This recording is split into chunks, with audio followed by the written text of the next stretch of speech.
સાંડલા શું કામ કરે? લ્યો આમ કરે ન હાલે.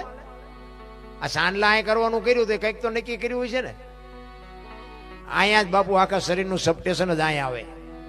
તમને આમાંથી જ બધી ખબર પડે. તમને વિચારે આમાંથી જ આવે. મન છે ને, મન જ માર ખવડાવે. મનને મનાવવાની વાત મહાપુરુષો કહે છે. આત્મ તત્વ છે ને એને ભજનનો ખોરાક છે. ભજન નો થાય ત્યાં સુધી આત્માને બાપુ સંતોષ ન મળે. પણ મન જો બાપુ ઠેકડા મારતું હોય ન કરવા દે. મનને મનાવવાની વાત છે, મારવાની વાત નથી. મનને મનાવો. જો માને ને કંઈક ભજન કરે ને તો જ આત્માને તૃપ્તિ મળે, ને આત્માને તૃપ્તિ મળે તો જ તમારા જીવની ગતિ થાય. જીવ છે ને, જીવ આ મન છે ને, મન એ તો એટલું બધું ઠેકડા મારે છે ને કે એની કોઈ સીમા જ નથી. એ મન જ માર ખવડાવવાનું. જે કરે છે એને જ ભોગવવાનું આવે. એનો તમને એક દાખલો આપું.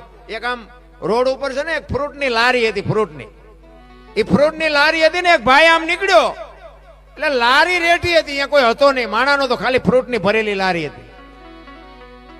એ ભાઈ આમ નીકળ્યો ને એની નજર આમ ગઈ ફ્રૂટની લારી ઉપર.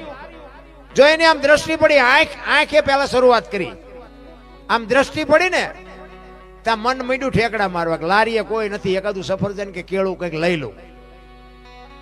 અંદર બેઠો તો એને કીધું રહેવા દે, લારી તારી નથી. પણ મન એટલું બધું ઠેકડા મારતું હતું ને પછી આત્માએ બીજી વાર ન કીધું. એ કે ના, એક તો લઈ જ લઉં, કોઈ નથી ત્યાં. હવે અહીંયા જવા હાટું પગને કહેવું પડે. પગને સંકેત કર્યો ને કે હાલ.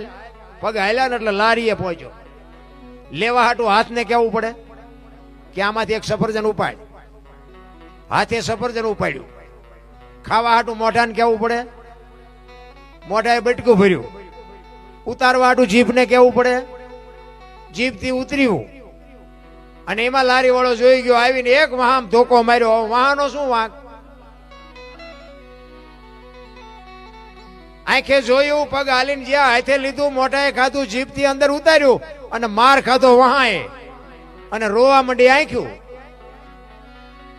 શરૂઆત કરી હતી એને, ઈ જ રોવે ને તાર બીજું કોણ? વાહો નતો રોતો. કરે છે એને જ ભોગવવાનો વારો આવે. કર્મની ગતિ છે ને હજી કોઈ સમજી જ નથી. એ ગુરા મને તો એમ, આ તમે જોવો તો ખરા, રામચંદ્ર પરમાત્મા, આ હનુમાનજી મહારાજનો પ્રસંગ છે એટલે કહું કે મિથિલા નરેશની દીકરી બાપુ માં ભગવતી સીતા મિથિલામાં હતા ને ત્યાં સુધી બાપુ એક દી દુઃખનો ન હોઈ ગયો. અને અયોધ્યાના મહારાણી બન્યા પછી આખી જિંદગીમાં હારો દી ન હોઈ ગયો. બાપુ રામચંદ્ર પરમાત્માના પત્ની હતા.